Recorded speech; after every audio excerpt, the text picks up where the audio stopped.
The studio I'm building in the barn, my backyard. Yeah. I had something very sad happen. I was tore up about it. They just put in spray foam insulation in the studio. Okay. Gonna put like AC in it and stuff like that soon. I go inside. I was looking around. I was like, oh man, it's like really looking, or it's looking good here. There was a possum sealed into the wall on the spray foam, dead. And I was like, oh my God. And I don't do that shit well. My wife is like the big like animal, like I don't get like, animals, they have a purpose kind of deal, and possums are just stupid. It happens. And I was like, oh my God, this poor. And I went to the spray foam guy and I'm like, how the fuck did this happen? Did he crawl in there? Like, oh no, he was just peeking around, but we were in a groove. So they just sealed him in. I was like, well, what were you going to do? Well, we were going to get him out. And I'm like, when?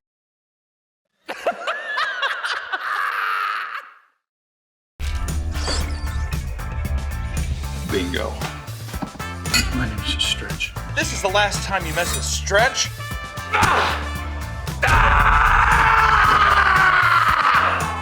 And Fade.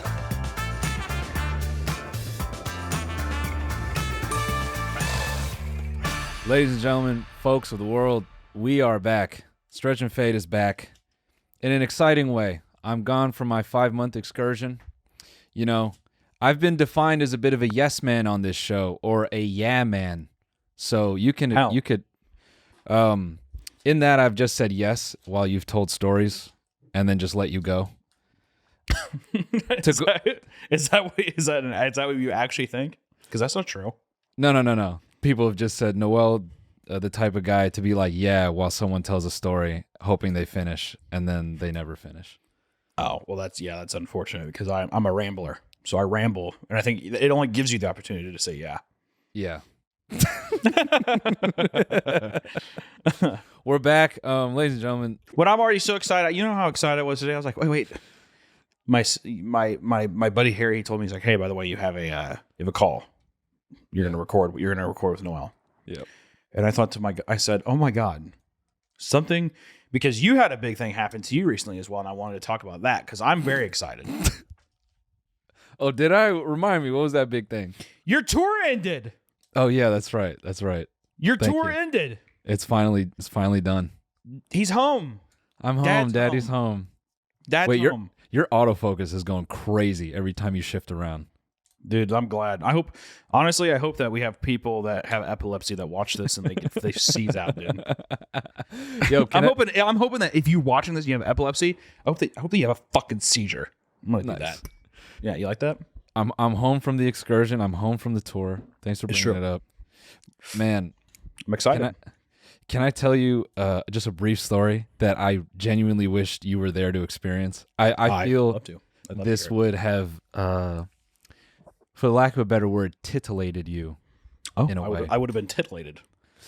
Yeah, literally and mentally. So it's the last night that we're kind of all together on the tour.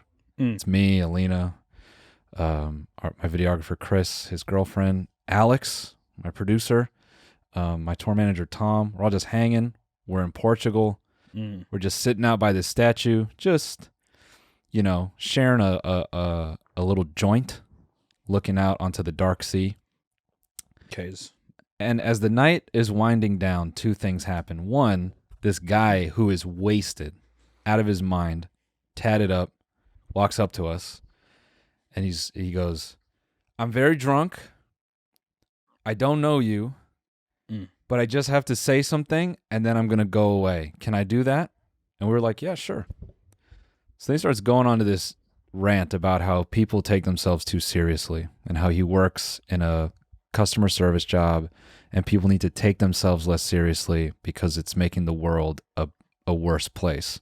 And to be honest, the conviction this guy had, for a moment, he drew us all in to this kind of actual genuine moment where we're kind of hearing him out like, yeah, you know what, man? That is kind of true. Yeah. And then at the end, he goes, "Thank you for listening. I will fuck off now because I'm annoying." And at the end of this night, still no pussy. And then we go, wait, what?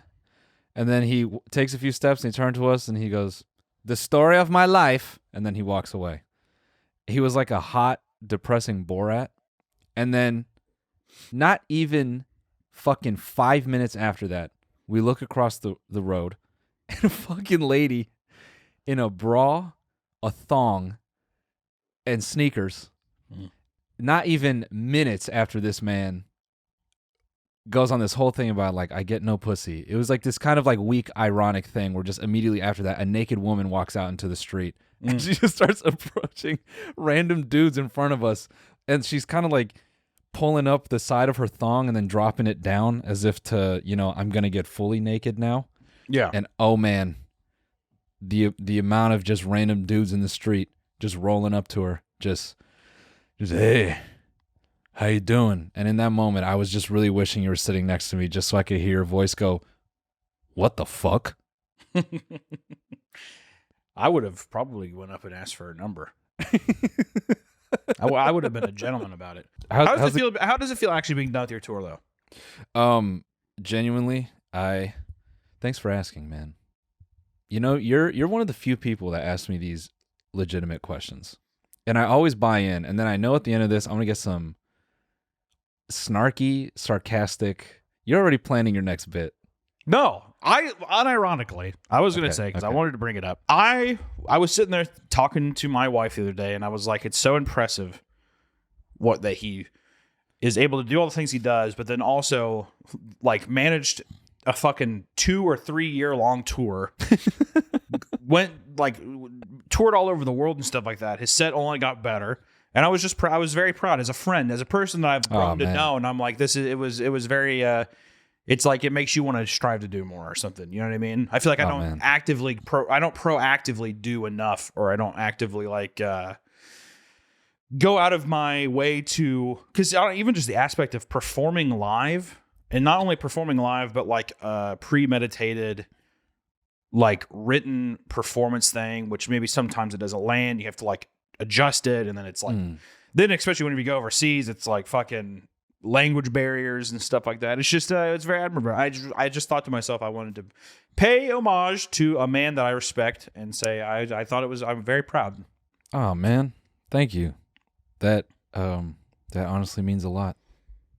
Yeah. There's no funny bit or quip after that. No, not at all. I unironically am extremely proud of you, and I think thanks, at the same time too. I think that your career is only gonna. It's just starting now, and it's exciting to see the precipice of what it is. I think maybe. I mean, you're not Iron Maiden in 1985, so you probably don't have to do a 3-year world tour. That doesn't probably have to happen. But the fact that you did it was pretty fucking amazing. And I know you, and I know that like you're still gonna fly out and do stuff every once in a while, weekends and stuff. But selfishly, I'm just glad that my dad's home and that I get to, and that we're moving a little closer to hanging out more, because I was like, every time I go to LA, I'm like, "Hey man, you in town?" "No, I'm in Russia." And I'm like, "Oh, okay, all good." And I'm just like I'm the battered housewife that just wants her husband to come home for supper from war, from war, from war. Yeah, because I'm out there standing up for free speech, man. That's true. Yeah, if you're offended by this set, there's the door. Noah Miller holds no bar. Hey everyone, we want to take a quick break to thank a sponsor of today's episode, MyBookie.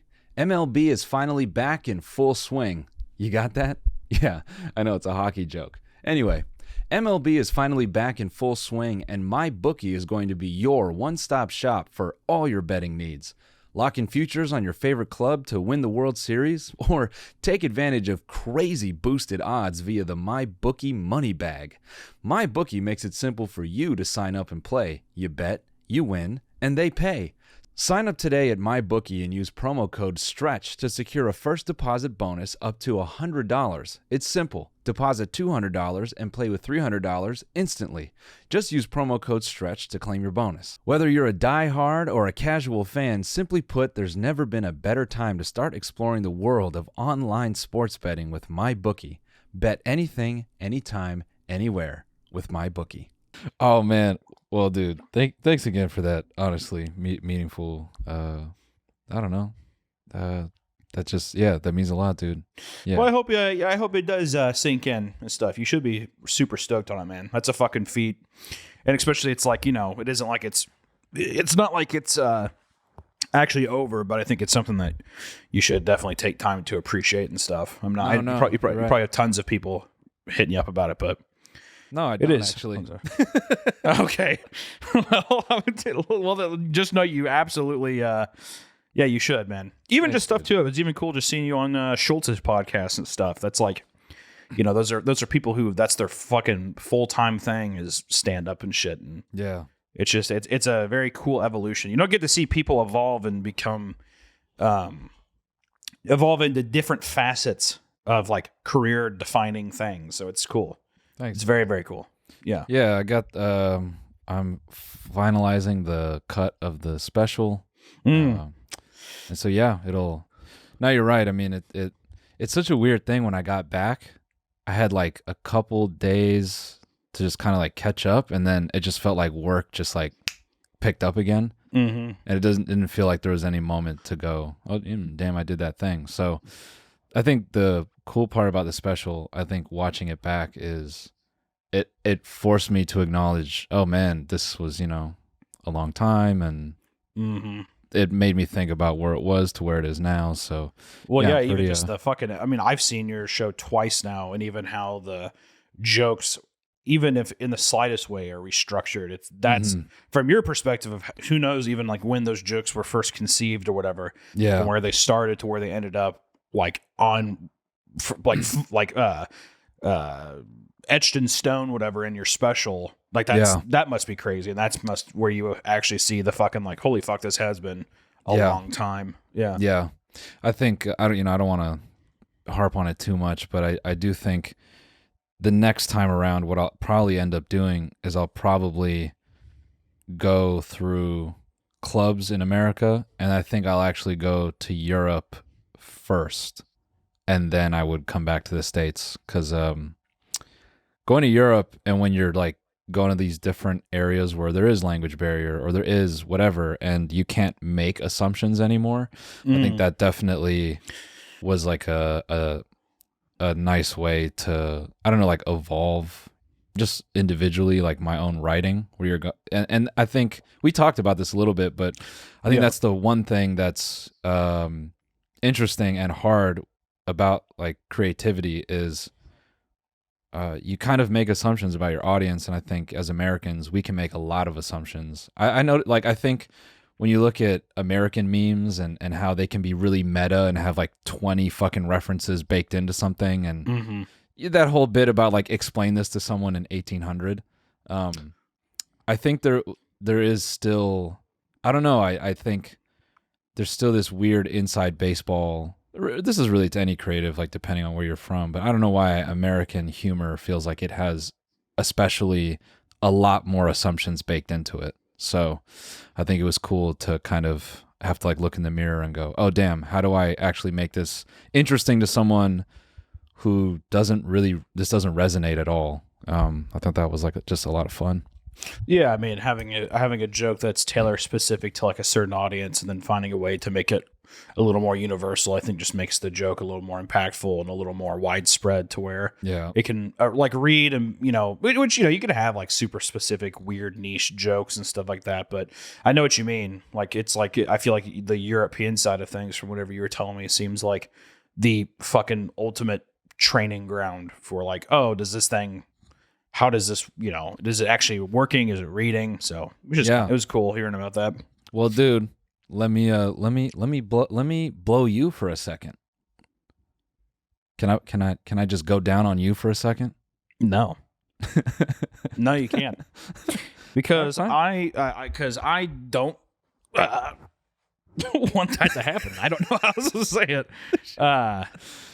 Yeah. What? No, I was gonna say, how are you liking working on this recurring character? Because you were very hype about putting out old Mel. Boo! Come on, no, give me boo. What? No. You just made a plushie? I did, yep. I haven't seen The Little Mermaid yet.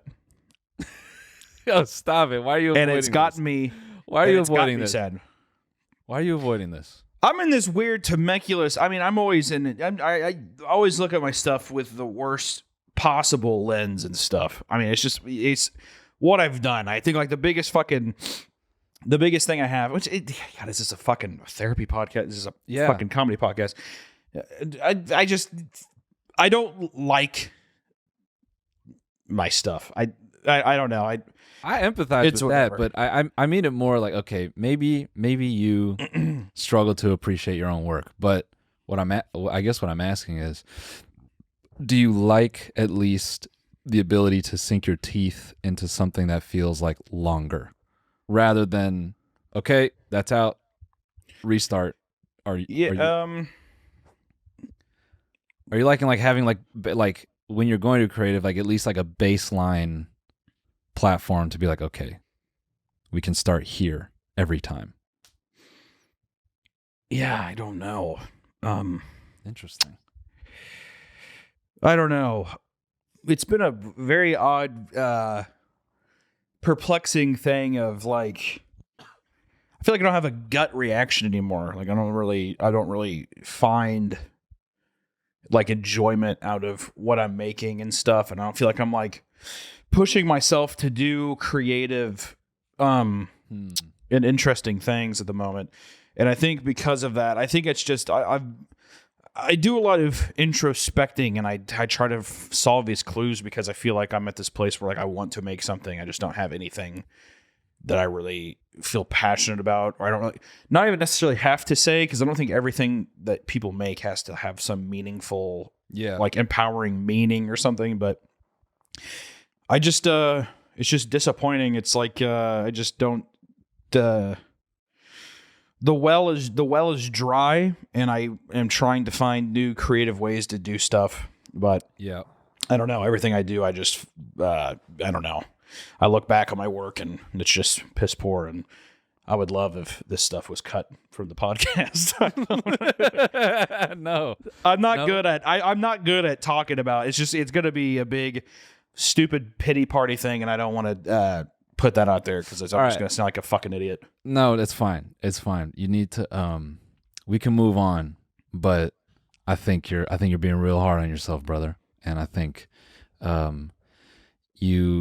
you have to take a moment and realize maybe you don't want to like use the words like I'm doing a good job, but I think you have to at least appreciate this massive like undertaking that you go through every 3 to 4 weeks. I mean, it is probably like one of the most difficult mediums and forms of creativity that you can take on, and for like how long you've done it and how successful you've been at it and how frequently you can do it. I think in your position, I think it's normal to feel burnt, but I think to the rest of the people watching what you do, man, I think there's a whole lot of appreciation and respect for it. So, don't get lost in yourself, man. Appreciate yourself. I will try not to. I will try not to get lost, dude. You know what I need to do? I need to just fly out to KC, and we just need to blow up a couple cars. I don't even know what I need. Have you ever blown up a car? Yeah. I've shot at cars. We got to blow up cars. See, no, let's talk about this, because that's the fucking jealousy I have of anyone who comes from the Midwest. You guys get to do Michael Bay stuff growing up. Yeah. I saw a TikTok the other day of these dudes, and it was just like a classic, like the boys just giggling at something. And they had a propane tank just sitting out in a fucking field, and they're just giggling, shooting at it. And they're like, yo, hit that thing, man. Hit that. Dung. That's the sad reality too, when you find out that a piece of the fucking shrapnel blows up and then like fucking hits the guy in the head and he dies. And that's typically how some of these things go, where yeah, I'm sure. It's but no, it is. It's just very low IQ kind of dumb shit. That is fun. I mean, who doesn't like to see an explosion? But Yeah, it's Dude, nice. All right. So what car have you blown up? Because as someone who did not get to do this growing up, I'm extremely jealous of this. Blew up the car I had. I always reference it because it was like one of the first cars I had. It was a 1993 Toyota Paseo. blew it up. Blew it up. It didn't flip or anything, but it did do like a nice little ollie. It ollied itself, and then it had a big like explosion. I forgot what this stuff is called though. Tannerite? It's like it might have been that, yeah. Tannerite, yeah. Because that was like a pretty standard thing. I think you can just buy it too. It's Yeah, like, you can just buy Tannerite. So it was doing that, but I think my dad shot it with like, I want to say it was just like a deer rifle or something. And then like after it blew up, you're like, whoa. And then you just shoot at the car or whatever. I think it might even still be in the same fucking like pasture or whatever that we put it in. It was kind of by like a dump, like a dumping ground. It wasn't necessarily like, it wasn't like a landfill, but it was just like a guy who had like a bunch of just shit, like just a bunch of like trash basically in his yard. I'm so enamored by this, man. I get so jealous. I remember I used to work with this girl from Louisville, and she was telling me about redneck activities, and she was explaining to me how she was a redneck and how she hated Los Angeles. She's like, there's nothing to do out here. I'm like, well, what would you do back home? She go, oh, we just go mudding. I'm like, Just go mudding? Yeah, she's like, we just go mudding. I'm like, what's that mean? She's like, you just take four-wheeler out there. You just go out there in the mud. It's true. I was always there are a lot of muddy trucks back in the day. I liked high school and I liked school. I fucking hated the redneck kids that went to my school though, because they would all have like Confederate flags and stuff on their nice on their vehicles and stuff. Which back then the discussion wasn't had of like this is wrong or whatever. But it was still perplexing because then they would roll in and they were listening to like T.I. and like Wiz Khalifa, and you're like, I don't understand. It's like it's a very perplexing what do you believe? Like I don't understand. Who do you fight for? Kind of thing. Yeah. And it was always just very odd.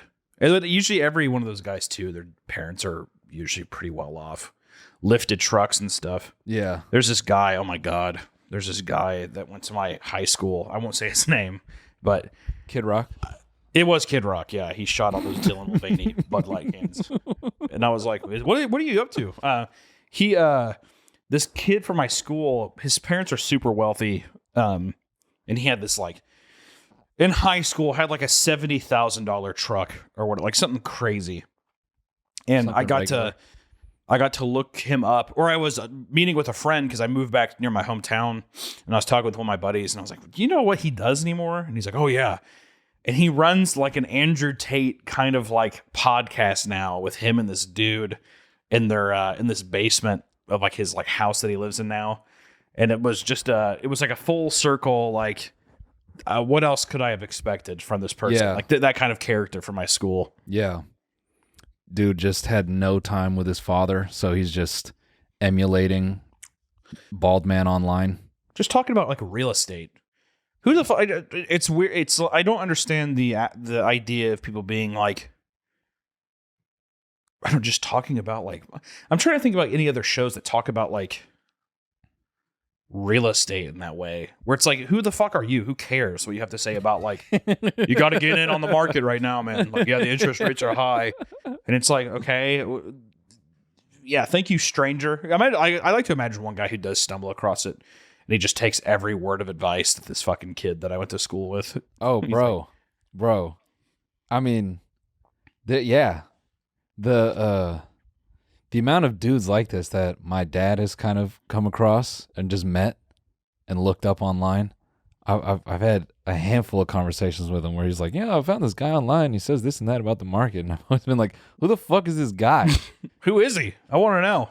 My dad always be like, yeah, I guess you're right. Who the fuck is Hey, gang, we want to take another quick break to thank a sponsor of today's episode, Factor.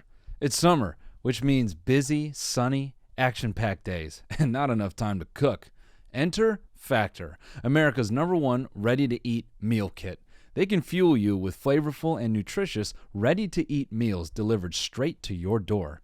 With Factor, skip the trip to the grocery store and skip the chopping, prepping, cleaning up, while still getting flavor and nutritional quality you need. Factor's fresh, never frozen meals are ready in just 2 minutes, so all you have to do is heat and enjoy.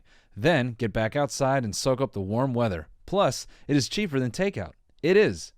Choose from over 34 chef-prepared, dietitian-approved weekly options featuring premium ingredients such as broccolini, leeks, I know you love leeks, truffle butter, and asparagus. Elevate eating at home with their new upscale surf and turf meal options like roasted garlic, filet mignon, and shrimp, and Cajun spiced shrimp and salmon. That's not salmon, that's salmon. Plus, you can round out your meal and replenish your snack supply with an assortment of over 45 add-ons, including breakfast items like their delicious apple cinnamon pancakes, bacon and cheddar egg bites, and potato, bacon, and egg breakfast skillet. Or, for an easy wellness boost, try refreshing beverage options like cold-pressed juices, shakes, and smoothies. And on top of all that, if you're looking to pack in some more protein, you can conveniently add on filling options like salmon fillet or chicken wings to your Factor meals to support your nutritional goals any time of the day. So if all of this sounds interesting to you, head to factormeals.com/stretch50 and use code STRETCH50 to get 50% off your first box. That's code STRETCH50 at factormeals.com/stretch50 to get 50% off your first box.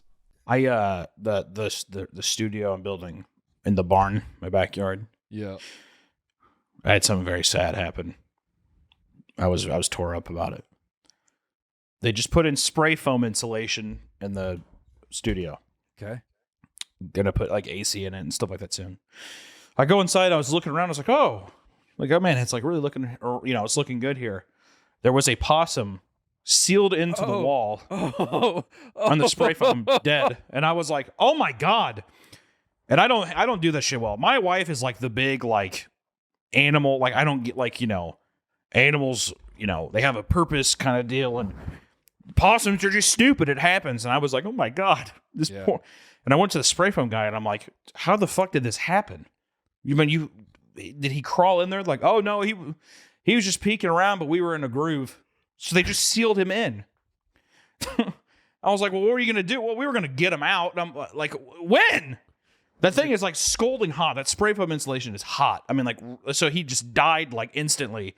And they're like, oh, well, we were going to go over and then we were going to get him out and then just patch it. And I'm like, could you just not have just like scurried him out? So I went up there today and sure enough, the possum was gone. And I was like, well, I wonder where they just put it in my dumpster. So there's a dead, roasted in there. Yeah, literally froze. Just like chunks of like just spray foam all around him. Looks like fucking Han Solo, just like frozen in there. Yeah. Wait, hold on. Can we just take a minute to acknowledge the fun irony about in a groove? In a groove? Yeah. Just him being like, that is. Fun. We're just in a groove. It's like. Yeah, I guess him too. Fuck. Yeah, it was. It's one of those things too where you really realize how much of like people can like. It makes sense how people are like murderers and stuff. How people just like believe and they don't like to. No one likes confrontation because in my mind, in my heart, in my small little heart, I was like, well, why did you have to do that to him? Yeah. He's just an innocent guy walking around here. Yeah. But then they're like, well, it's just we were in a groove, but. Not wanting to like have any conflict, I was like, "Oh, okay." You know what I mean? So are you saying that as the spray foam guy, they just don't want to deal, like with their decision, or are you just saying they just want to get the job? I just mean like I think that they don't care. I think that like I can see how people don't speak up on these things because people don't want the confrontation of those things. Oh, because I wanted to be like, oh my God, well, what the fuck is your guys' problem? Yeah. You just incinerated this possum for no reason. Yeah. You know what I mean? And he's just chilling here. But instead of saying that, I just was kind of like, oh, okay. Yeah, sounds good. I get it. You guys are in a groove. And I'm like, but then I like walk back. I'm like borderline fucking like tearing up, like thinking about this fucking like little possum just getting disintegrated by this fucking spray foam. Similar thing. So we would get little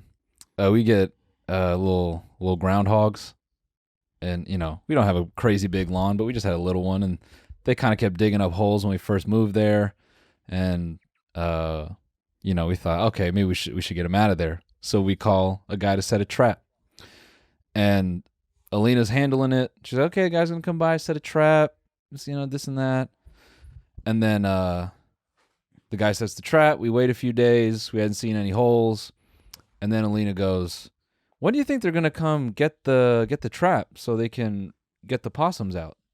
I said, what do you mean? Or actually, no, she was saying this to her stepdad, I think. And he goes, what do you mean? And then she's like, well, like they trapped the possums, like they gotta release them, right? And then he was like, oh, nah, then they're just there now. They're just gonna live there forever now. They're gonna become fertilizer. It's okay, sweetheart. Don't worry. No, man, it took Alina like at least a week to come to terms with that. She couldn't, she walking past the front yard, she's like, I can't. I didn't know that they were going to become... I had no idea. They were going to become the fertilizer. But I see, that's where when you're saying this, I'm laughing because me and her, or like her dad, we were like the spray foam guy. We're like, oh, just running, this is in the groove, just... It is what it is. I put too much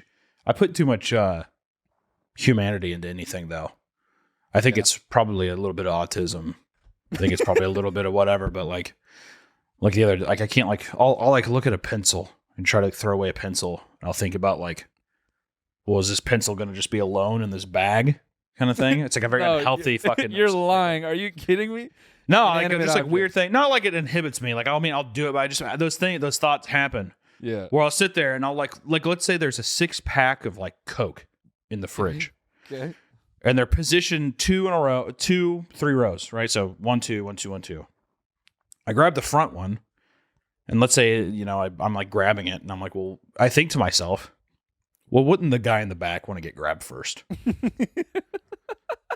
So I will go out of my way and I'll grab the one in the back because I'm like, oh, you get to get picked first. And it's like weird shit like that. I've done that ever since I was a kid. And that has to be some kind of autism. I don't know what kind of autism it is, but there's some kind of spectrum involved with that. I don't know how. Can we get someone who also humanizes their soda to kind of, I don't know why. And it's something though that will legitimately it'll like twist my mood. Like it's not like it'll stop me in my tracks, but it's definitely something where I'm like it fucks me up sometimes. Like I'll sit there and I'll like think about it. I'll be like laying in bed or whatever, and I'll just be like, I really should have just grabbed the one in the back. I should have grabbed the one in the back earlier. And it's like that kind of thing. Like it lingers with me, and I don't feel good about it. But that is that's what happens. And it's over anything though. It's over fucking anything. Dude, I'm just gonna start sending you pictures of soda cans alone in my fridge, and that's fine. I don't know what, because sometimes it's like you don't even think about it. You open it, you pop something, you grab it. It's just like sometimes I just get frozen with these choices and like a weird emotional shit where I'm sitting there and like what was it the other day? I was like, we have like a crab apple tree or something. You know what crab apples are? No. They're weird. I don't even really know what the fuck they are. They're just called crab apples. It's like these fucking just weird shit that falls from your trees onto the ground. Yeah. And they usually are like littered over your yard and stuff just because they drop from the tree whenever they get heavy enough. And they're just full of like seeds. I think that's, I don't know. But there was 2 of them. They're like big and lumpy and they're green. Okay. And I sat there and I was like looking at one for a while and I was like, this thing is fucking crazy. It's like all lumpy. It looks like it has warts all over it. And I was like really looking at it and I was like, it's insane that this thing like bubbles over time. But I was holding it so long and I felt bad for the one that was on the ground for so long. So I picked both of them up as if so like the other one wouldn't feel bad. And I don't know why. And it's not like I'm like, oh, and I'm like babying it, but it's just like a weird like weird thing of me just picking it up and just like I'll hold it. I don't really. It's just it's like an innate reaction. And I don't know why. I don't know why. I think it might. It probably has some. I feel like I feel like if I did like a chart, I would have like narcissism, and I would have like I'd be a sociopath or something like that. Like I'm a fucking serial killer. Why don't we, why don't we do an episode with a therapist where we find out? We should. That, or we should even just do an online test or something like that. Like a narcissist personality? Like an NPD test. Narcissist. Yeah. Yeah, I'm into that. I've done it once. I didn't score that high. Really? I feel like I'd be. I think I would go, if I answered honestly, I feel like it'd be through the charts. I don't feel good about it, but I think I would be a That's narcissist. the next episode, dude. Thank you. We could. I would absolutely go to, or just an online test. I'd do an online test. We want to take a quick break to thank another sponsor of today's episode, Manscaped. The 4th of July is almost here, and that means a couple of things: barbecues, pool parties, and last but not least, glizzies. Yep, glizzies. My words, not theirs.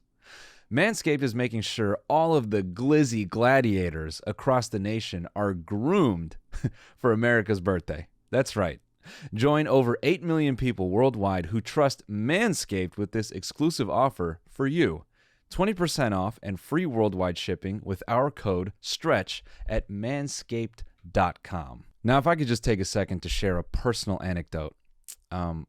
My co-host Hunter has stubby little fingers, which means that he is prone to leaving extra little stubs on his balls. Yeah, his little baseballs. Yep, his manhood. Yeah, I know, another hockey reference. How do we do it? Look, that's where a company like Manscaped can come in to help a guy like Hunter be well-maintained, looking good down there, and, that means he can feel good and confident about who he is, and he can just walk around easier because he doesn't have those little, stubby hairs and nicks and knacks on his basketballs. I know, another hockey reference. How do I do it? It's crazy. Manscaped wants to present to you their Performance Package 4.0, and I'm not talking about a nice, juicy 4-incher. This is just a premium product that they offer. Again, this is the Performance Package 4.0, and inside this package, you'll find their Lawnmower 4.0 trimmer, Weed Whacker ear and nose hair trimmer, Crop Preserver ball deodorant, Crop Reviver toner, performance boxer briefs, and a travel bag to hold your goodies. You can even put your nuts in there. Let's talk about the Lawnmower 4.0. It features a cutting-edge ceramic blade to reduce grooming accidents thanks to their advanced skin-safe technology. Plus, it's waterproof and has a 400K LED spotlight for a more precise shave. Manscaped even threw in 2 free gifts to their Performance Package 4.0, anti-chafing boxers and the Shed Travel Bag. Bring your crotch comfort to another level. And for those who want to rock maybe a dirty stash or goatee by the pool, I know you're looking at me, but this time I'm looking at you. Manscaped has their brand new Beard Hedger Pro Kit. Take your grooming to the next level by going to manscaped.com and get 20% off with free shipping with our discount STRETCH. Get your independence back with this Independence Day and unlock your confidence with Manscaped. Now, there's plenty of online tests. Now, here's the thing. If you score high, this is the true narcissist. Would you be proud of your score? I don't even think I know how to process it. I don't think I would know the weight of it. In a way, probably I'd be pretty proud. You're good at something. You know what I mean? You're good at you're I didn't get a lot of medals growing up, so this is at least something I get to.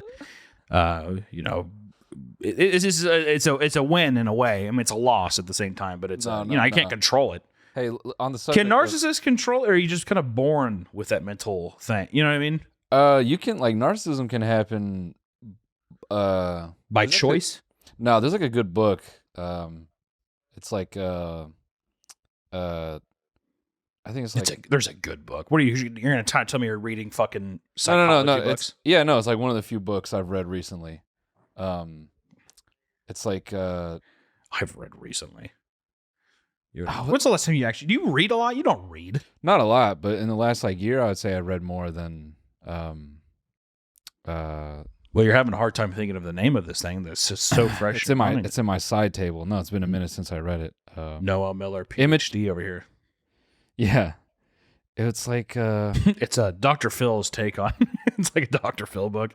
I think it was in the O Club, the Oprah Winfrey's book club. Yeah. Adult children of emotionally immature parents. It's such a fucking mouthful. But basically, it talks about how if you have parents that are emotionally immature, they can unintentionally affect narcissism onto a child.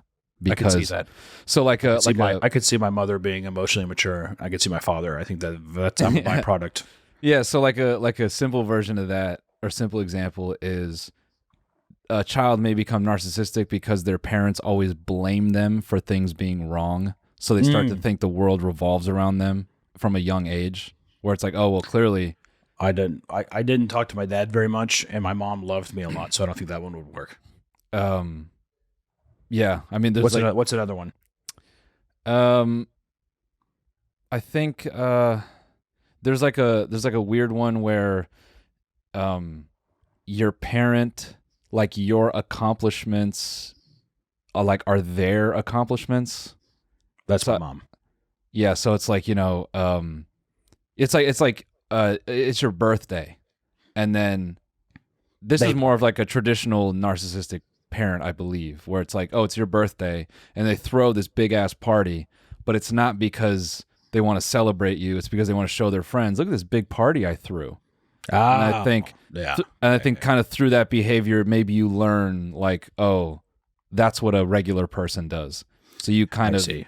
Yeah, no, that didn't happen either. My mom spoiled me. I definitely had my own party.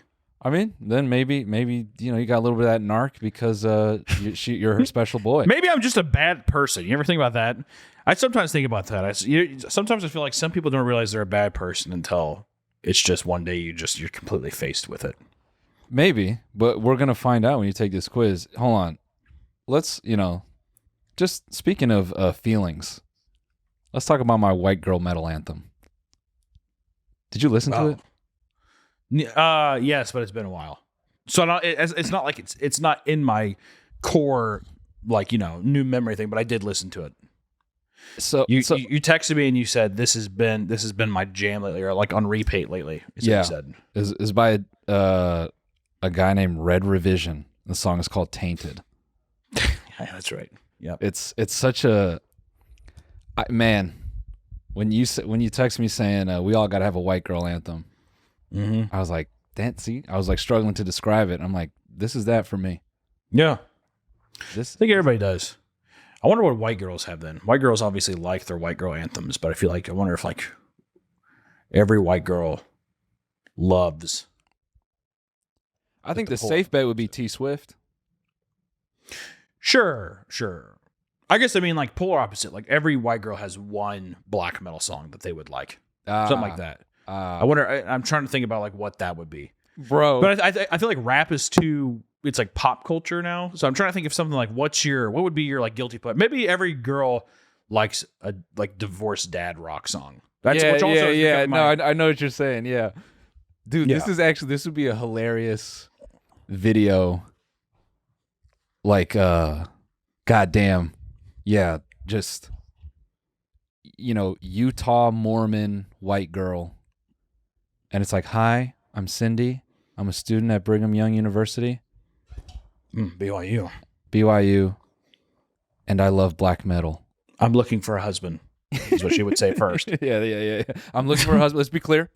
I'm looking to have a husband so I can have sex immediately. But I also love black metal. I will commit right away. Which is why I was like, if there was any of our dirty dog who was a real narcissist fucking piece of shit, they would pretend that they're Mormon and they would sneak around and have crazy sex up there. I love you, baby. That would be insane. I think that happened at BYU. There's a lot of crazy shit that happens at BYU. BYU is a scary place. If we have any listeners that are thinking about going to BYU, even if you're Mormon, just go somewhere else. Go to DeVry. What do you know about BYU? I don't know much. They sweep a lot of things, which I mean, probably a lot of colleges do this, but there's been plenty instances of like, because I mean, you have to be Mormon to go there. I'm pretty sure. I mean, I'm ad-libbing by this point. No, but start a rumor. Go ahead. Okay, I will. Actually, everything I say is facts. There's like a dress code in a way. Not dress code, but there's like hours that you're allowed to be out. Yeah. People have to follow like a code of conduct in a way. I don't think it's necessarily the school enforces it, but it's like, this is what we expect of you. But the problem is that you go to BYU, right? And there's all these fucking Mormon kids everywhere, which that has nothing to do. You can be Mormon and believe whatever you want to believe. But the problem is when you're 19 years old, right? Oh, I just moved here. I'm from Dayton, Ohio. Yep. My name's Chase. I'm from Dayton, Ohio. I'm 6'6". I've never masturbated once. Yeah. I'm a devout Mormon man. Yep. And then all of a sudden you are out on your own, whatever. A lot of crazy sexual assault stuff tends to happen because they're like, I'm popped up on stuff. And then from what I've seen, the school, from what I've like read and stuff, the school has swept under that, or they kind of have like, well, I mean, she was wearing a skirt. Actually, if anything, too, Ovi, are you still here? Yeah, she's here. How's this episode been? I feel like ever since that part with I completely mentally unfolded. I would love to. You did, but it's so funny. Anytime someone talks about what I do for work or like what I do for like, Hunter, you should be proud of yourself. I fold in on myself because I hate myself.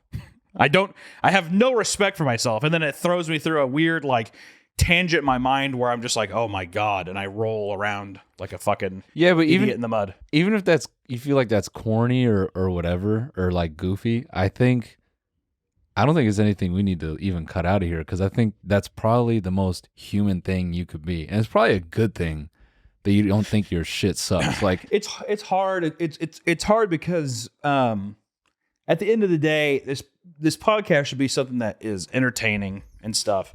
And I think that like it's hard to find the place of like, I think that it's great to be honest with people, and I respect people that are honest with their audience and stuff. I really respect that.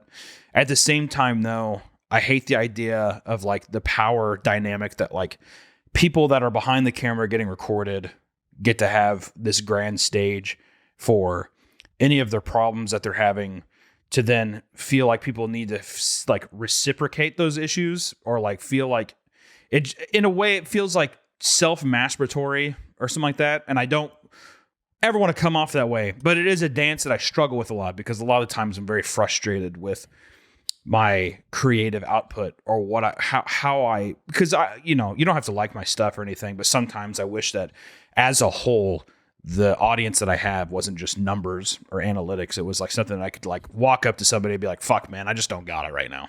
You know what I mean? Yeah. And have that kind of relationship. But at the same time, if I ever saw somebody being like, man, it's been a bit rough, but we're going to rehash it and see what's up, I'd be like, why the fuck did you tell me this? Why, you know what I mean? Like, why, who is honestly losing sleep over you not uploading is how I see.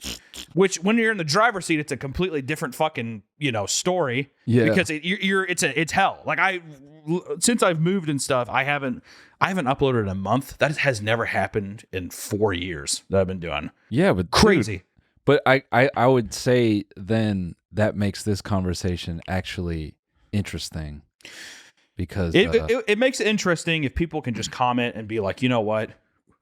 Hey, grow the fuck up. And guess what? Your fucking little cartoons, who cares? Make them when you feel like it. And then how about you say a fucking joke or two so I can drive to the store and back in peace, or I'll just put on another podcast. That's how it fucking, And I completely agree. I hear you, man, but I don't think people are that one-dimensional. I think no, people are too nice. But at the same time, it's not their job to listen to that kind of shit. That's fair. That's the biggest thing. But I don't think you've I been think that and I don't want that kind of transactional relationship with even these viewers. Because I'll tell you something too, dude. We have pretty fucking awesome reoccurring people that show up and stuff. Oh yeah. I look at all the comments and stuff like that, and also like the same people kind of come in and comment. And I would rather have a kind of relationship where it's just like them commenting and feeling like they're a part of our stories and stuff like that, and not a part of whatever kind of shit I got going on in my life. Yeah, that's unless we had sex. If me and you ever had sex, they would have to be. They would be in the middle of that. You heard it here first, folks. Hunter will sleep with the fans. No. I will sleep with Noel. Yeah, well, yeah, we're working up to that, buddy. Let's. That was that. Honestly, it was a joke, but it came off kind of like that was a real thing, and I apologize. Because I don't think I can handle you, man. I don't think I can. There's nothing special here, buddy. You can handle it. Be like, yeah, just a little peekaboo surprise. That's about it. It'd be nice. Yeah. What are we saying? Yeah. This is what happens when you get vulnerable with the boys, man. You just want to, kind of calculate how you could have sex with the boys, Probably. I could see that. That'd be very suspicious, though. Well, hey, if somebody, hey, we're just not going to skip. Look, you're allowed to be a little sad online sometimes. I think that's permitted, dude. Just every now and then, I think it's okay. I think it's all right. But I hear you. You don't want to make it your thing where you're like, "Good morning, everyone. I feel bad again," and everyone's like, "We all feel bad, dude." that would be unironically, I'd watch that. Also, I want to let you know that whenever you said that, my camera did die. So there is no video right now to my voice. And you will see in the footage, I did not touch my camera. It shut off. So I apologize for that. It's happened twice now. I don't know why my camera gets really hot whenever it's recording. I don't know why. This is like a strong redo, right? This is a fun redo that I No, can it's come not, back. dude. No, it's not. My video files corrupted No. Ovi. and stuff. I think Ovi, sound off. By the way, everyone, give props to Ovi. She's been managing the lifeblood, the literally lifeblood of the this beating heart show. She to the show. makes this show happen. Ovi, do you think this is a redo? In your honest producer opinion, she's gonna let us know right now if this is a redo. Hunter, fuck off. Yes. Yes, it is. All right, Ovi. She said it first. All right. You want to start from zero here? No. Fuck Yeah. No. No. I would love to do that, actually. No, Hunter. This is a fine. boring episode. No, it's not, dude. It It off is. hilarious. And also, my camera fucked up. I need to see what's going on with my No, camera. brother. We just spent an hour doing this. We're not throwing this away. Come on. You're a person. What if we save the episode? We save this, and then Yeah, shut the Well, fuck up with that. and then we'll release it in micro doses. You got to learn how to be vulnerable, dude. Oh, why? Because, man, look, I've had some embarrassing. If it was, here's the thing, and I'm sorry to cut you off. Here's the thing. I would love to be vulnerable with you privately, because to me, putting this out there online and stuff just feels inappropriate. Feels like, it makes me uncomfortable knowing that that's going to come off that way or something. I don't know. No. Versus, I would love to have a heart to heart with you or even Ovi. No. It would be very odd if I had a heart to heart with Ovi, because she'd be like, "This is a lot to unpack out of nowhere." No, or whatever. but here's the thing, dude. Every performer, dude, has had a vulnerable moment online. I'd say there are very few performers who haven't had some moment where they express their real feelings. And I think that humanizes a person, and it's all right because you can probably count the amount of times you've spoken this way. So I think it's fine, and I think there's no strong case for a redo here. I think it's fucking Cody and I have lamented many times on TMG show. You know how many times I've just been like, dude, I'm fucked on YouTube. I'm like, I'm fucked. I'm just I'm losing it. And then times I've come in the studio and been like, hey man, we hit 1 million. It's been a minute. Oh yeah. dang. So, dude, they're like right before I started my tour, I had this whole bonus episode where I just like was depressed, saying, I don't know where I'm gonna go. I don't even know if there's a point to stand up. I used to care about it, but does it even matter? And this and that. I had a whole crybaby moment, and then, Well, that's what I mean, though. At the same time, is like I would rather confide in somebody like that, because then it's like it is ever changing and it's ever flowing and stuff. But I don't know. We're not even 10 episodes in. I guess is the other thing. that's fine. Maybe if it was episode like 10 something, and I'm like, you know what, guys, it's been a while. It's been a treacherous road ahead. And let me just be real with you. You know what I mean? That kind of thing. Yeah, sure, dude. But you've also been animating a very large channel for like at least like fucking how many years is it now? 4? Something like that. Yeah, dude, that's a long ass time. Fuck out of here. Yeah. All right. All right. Well, I mean, Ovi said that she said to scrap it, so I don't know. I don't know how else to tell you. Nice try, dude. My dogs, they're whining. My wife just got home. You know how I really need my studio space, dude. Yeah. Well, how long? I'm finding how much I hate my dogs and how much I hate by having to actually be around them. What do they do to you? Your dogs are cute. Yeah, they're just whining. You ever just look at your dog just doing like a dog thing? You're like, you kind of just slowly figure out that you're not a dog person. That's awful, man. Come on, what? You never thought that? You've never thought like that? No, but let me tell you what I do think sometimes. Ollie is he's such a, little, he's perpetually a puppy, and he's very needy. And I definitely go through periods where I don't want to, I've had moments where I've avoided him because I know if I look at him, he's going to look at me and be like, hey, stay with me. And it's too much. I mean, it's got to be normal, right? I mean, people talk about how they want to kill their kids. Yeah. Yeah. So I look at my Basset Hound some days, and he's just howling. Right. All day.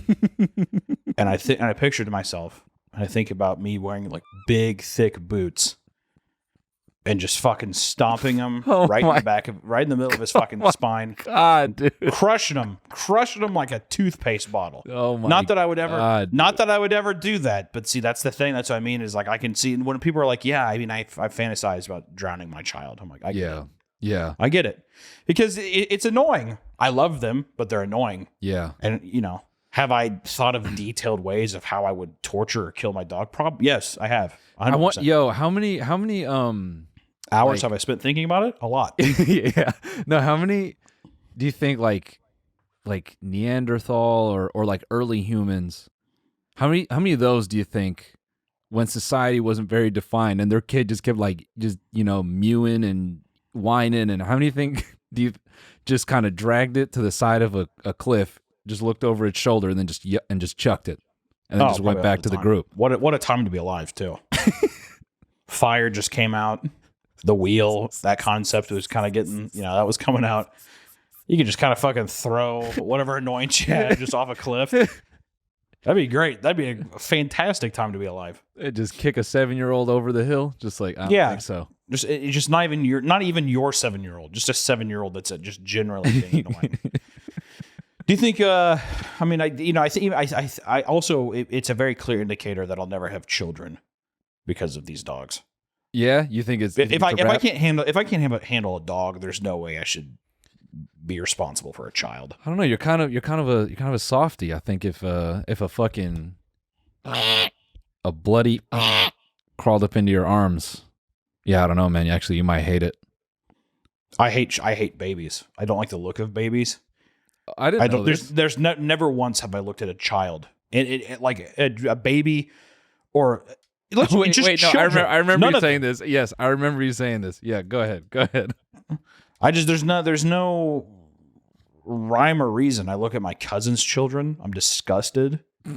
I look at strangers in the park and stuff. I see these babies and like they're just stupid. I'm just so disgusted by the idea of a child that to think that I'd have my own. It would be emotional torture. And then the baby would grow up and hate me, and it would be a vicious cycle. I would be putting a burden into the world. Also, I have to give consciousness to a being. Oh my God, isn't this nice? Brownies are so good, aren't they? Yep. Also, you're going to die one day. Think about that. Well, what does that mean? I don't even know. I have no idea. Have fun being afraid of that for the rest of your life. Hopefully, cancer. Hopefully that doesn't get you. Bro, so you know what I mean? Yes.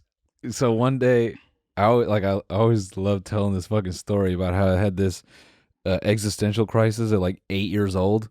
I was supposed to like go to school or something, and I just realized like that morning I was gonna die one day. Yeah. And I started crying, It happens to everybody. I had this childhood bear that was like huge and it was about my size, and I was just hugging it, crying into it. And my dad's like, what was going on, buddy? And I'm like, I don't want to die. Mm-hmm. I'm gonna die, so I don't want to die. My dad just kind of put his hand on my back, and he's like, okay, buddy. Well, I'm late for work, so Exactly. let's go ahead and wrap it up. Exactly. wrap it up. My dad did something very similar. I watched this movie called The Fourth Kind. I think is what it was called. Let me look this up. Because the fourth kind means it's like the contact with aliens, Right, whatever. right. It means like a contact. But in that movie, at the end of that movie, growing up in the Bible Belt, we weren't super religious, but I went through this period when I was younger where I had a friend that was really religious, and we would go to church, and just very impressionable kid. And I remember I watched this movie, and at the end of the movie, the alien person was like, "There is no God," and like blah blah blah, all this kind of stuff. And that was like whenever it really hit me, and I went up to my dad, and I was like fucking like bawling. I was like, "There's no fun. When they die, nothing happens." And he was like, "Yes, that's right." And I was like, "What?" I was like, "Well, what happens?" He's like, "Nothing. Not a thing." I mean, it was like so to the point and so cold that it like was so fucking haunting for a while. And my dad would just like make fun of me for like the next like 3 months, just sitting there. Because in the movie, a fixture in the movie is like a white owl, was like an indicator that aliens are there. Yeah. And he put a fucking stuffed white owl in my room. Kidding, bro.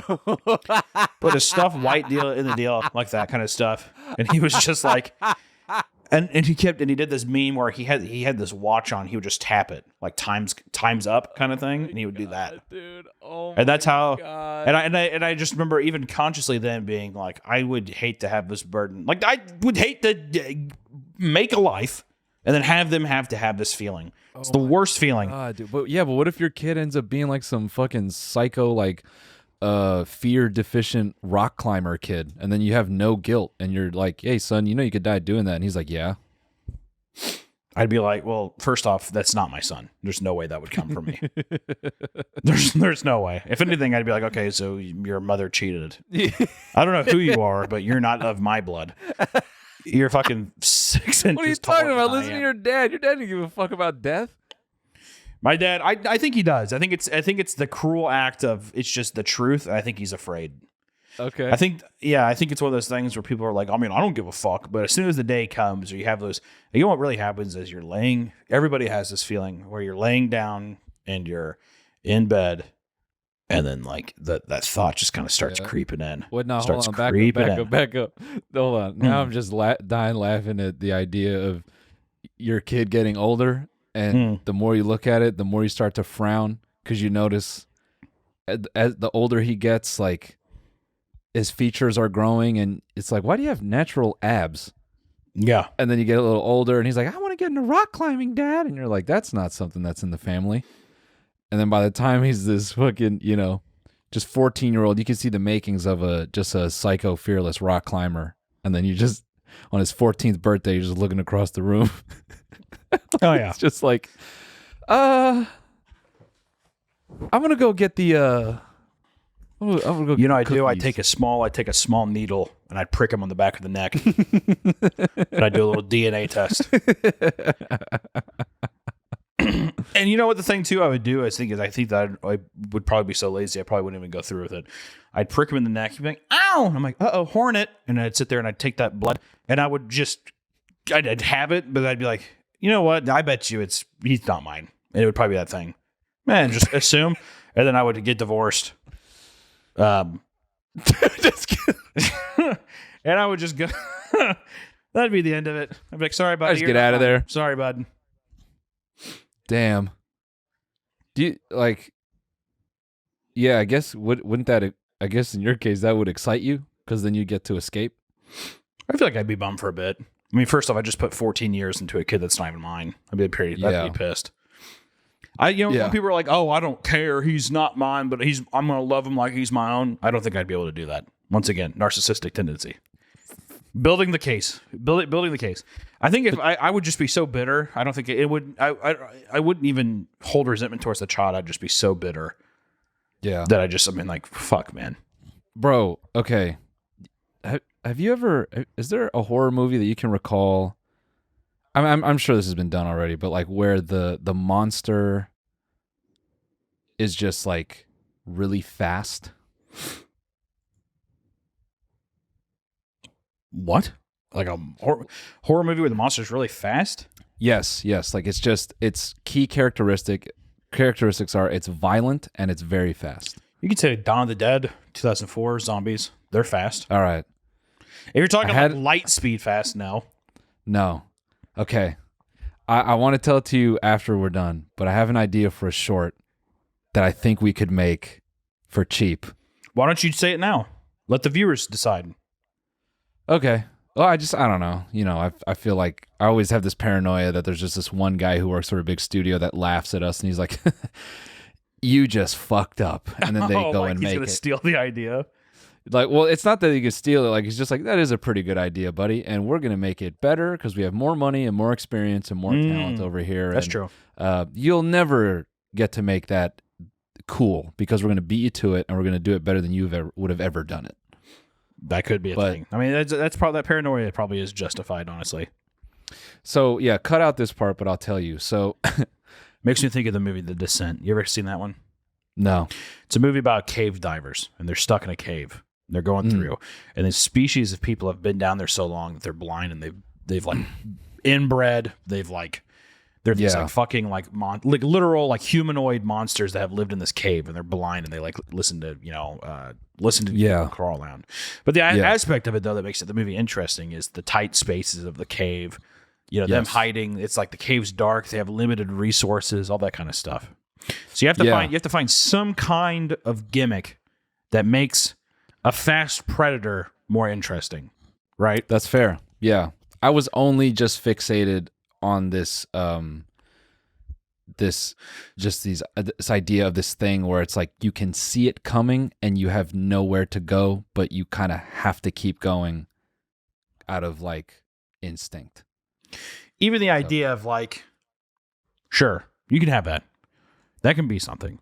But to build suspense and have an actual story, because now you're just describing a 30-second video of some random monster attacking somebody. You know what I mean? Yeah. Versus if you had the two people picnicking, and then like let's say a mantis stabs the guy in the hand, and he slowly turns into a mantis. And he's like, run! Oh God! Whatever. And she's freaking out, and then but he has the keys to the car, so she's trying to figure out what the fuck she's gonna do. Yeah. Granted, it's a surface level, pretty stupid idea, but at least now you have the gimmick of this man is like, maybe he's conflicted. He doesn't want to kill her. He's part of himself, but he's turning into a bug. Yeah. Right. Yeah. No, I know. It completely, that idea completely lacks. The visual is fun. Yeah, it's a fun visual. I mean, anybody sitting there, the slow realization of like, what is that? Right? And it's just like bucking at him, barreling towards him. Yeah, that's fun. Also, the problem too with having things be fast is it's very hard to build tension with speed. Yep. Yeah, I mean, that's usually why a lot of things are lumbering and they're like are taking their time. Yeah, because they're just it's the anticipation. Yeah. Versus if you started the shot and it's people out in the middle of nowhere, they're looking up at the sky, and like you kind of do, you keep doing like cut back and forth with like, the forest and then them, and it's like you, the viewer, know that something is barreling towards these people at such a giant speed that builds tension. It's kind of like the same thing with like that quote Hitchcock said, where he was like, you could show a diner and then all of a sudden there's an explosion and it has 2 seconds of shock. Or you cut into the diner and then you show the bomb under the table first and then you are listening to these people's conversation and you're building this tension of like, stop talking about nothing and get the fuck out of there. There's a bomb. So you're building all this tension kind of thing, right? So there's that. I wonder if there's something interesting too where even though the thing is fast, maybe the landscape, it scales to its speed. So in a way, it makes it lumbering, and you're like, you, the viewer, know this thing, like in the way that, you know, like a bomb can go off at any time, like you, the viewer, know this thing is like very fucking fast and rapid, but you know, the victims like don't even know it's coming, or like maybe they see it and they keep moving, and it's like this thing where they can always kind of see it in the distance. But yeah, I don't know.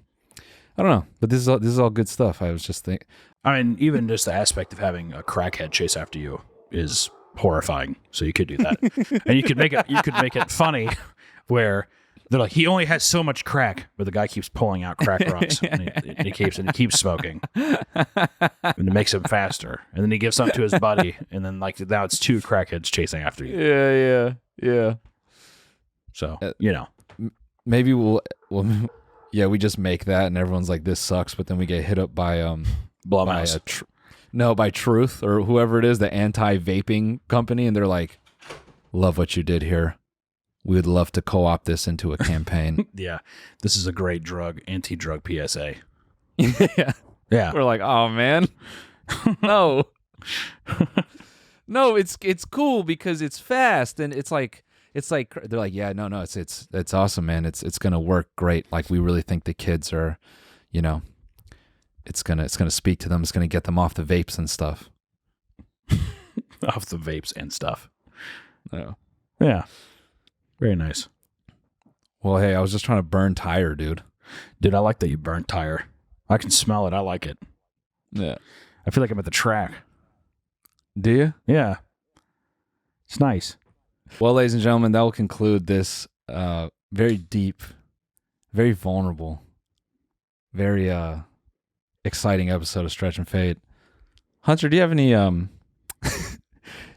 thoughts now that your camera's dead? If you guys don't come back, I get it. Get the fuck out of here.